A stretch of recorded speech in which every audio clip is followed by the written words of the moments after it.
नमस्कार दोस्तों, INC TV पर आपका स्वागत है। दोस्तों, खबर आने से पहले मैं आपको कुछ दिखाना चाहता हूं। मैं जो कुछ दिखाना चाहता हूं उसको लेकर पहले ही आपसे माफ़ी मांग लेता हूं।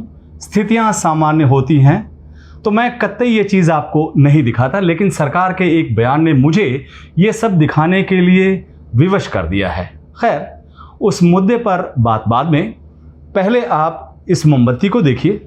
सामान्य मोमबत्ती है ये, हम सबके घर में होती है। और ये लीजिए, मैंने इस मोमबत्ती को जला दिया। मोमबत्ती की लौ हवा के थपेड़ों से जूझ रही है, लेकिन एक जीवनदायिनी शक्ति इसकी प्राण रक्षा कर रही है। मैं आज उसी जीवनदायिनी यानी लाइफ सेविंग शक्ति की बात आपसे करने वाला हूं। चलिए आगे बढ़ते हैं। इस मोमबत्ती को मैंने टेबल पर रख दिया।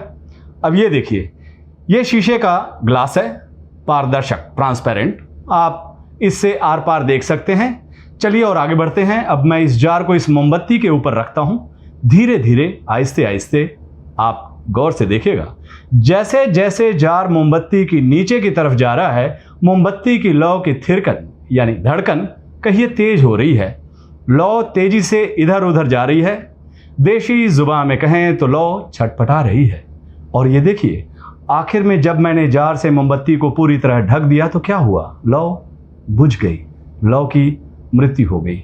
जार की वजह से लौ की उसकी जीवनदायिनी शक्ति से संपर्क बिल्कुल खत्म हो गया और उसकी आकस्मिक मौत हो गई। क्या आप बता सकते हैं कि मोमबत्ती की इस लौ की प्राणदायिनी शक्ति यानी लाइफ सेविंग शक्ति क्या थी? ऑक्सीजन। वही ऑक्सीजन जो हम सबकी प्राणदायिनी शक्ति है, वही ऑक्सीजन जिसकी वजह से ये संसार चक्र चलता है, वही ऑक्सीजन जिसको लेकर इस सरकार ने संसद में इस सदी का सबसे बड़ा झूठ बोला है। लोकतंत्र के मंदिर में, संसद में इस सरकार ने लिखित झूठ बोला है कि ऑक्सीजन की कमी से एक भी शख्स की मौत नहीं हुई है। मैं इस सरकार और माफ़ कीजिएगा उसके बेशर्म नुमाइंदों को एक बार फिर से इस मोमबत्ती और जार के जरिए दिखाना चाहता हूं कि इस कोरोना काल में ऑक्सीजन की कमी ने कोरोना पीड़ितों पर क्या कहर बरपाया है।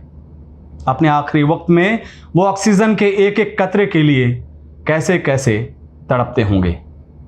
आप भी हैरान हैं और मैं भी हैरान हूं। आप भी दुखी और मैं भी दुखी।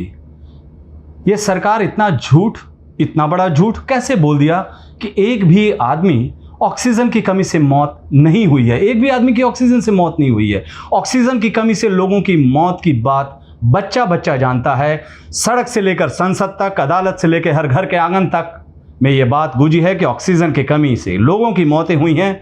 तब भी इस सरकार ने कह दिया कि ऑक्सीजन की कमी से एक भी आदमी की मौत नहीं हुई है।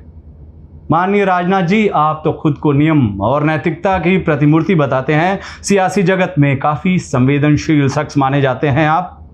मुख्यमंत्री, रक्षा मंत्री, बहुत बड़े पदों पे रहे हैं। क्या आप भी सरकार के इस बयान से सहमत हैं कि ऑक्सीजन की कमी से एक भी आदमी की मौत नहीं हुई है? या फिर आप अपनी आत्मा को आवाज़ सुनकर सरकार के इस सफ़ेद झूठ की एक कड़ी निंदा करेंगे? माननीय गडकरी जी, आपके साहस और सत्य वचन के विपक्षी भी और दूसरे दलों के लोग, जितने भी विपक्षी दल हैं, वो कायल हैं। अक्सर आप संवेदनशील मुद्दों पर सत्य के साथ खड़े दिखते हैं। क्या आपका साहस और सत्य सरकार के सच को कबूल करता है? आदरणीय आडवाणी जी, क्या आपने बीजेपी के इसी पतित सत्य के लिए पार्टी को 2 सीट से यहां तक पहुंचाया था? क्या लौह पुरुष की आपकी उपाधि अतीत के गलियारे में कैद हो चुकी है? या फिर आप एक बार फिर से सरकार के इस घृणित बयान के खिलाफ हुंकार भरेंगे? आदरणीय माननीय भागवत जी, आप तो हमारी उस आर्य संस्कृति के स्वघोषित प्रवक्ता बने हुए हैं जो सत्य के लिए अपना सर्वस्व न्यौछावर करने की सीख देते हैं।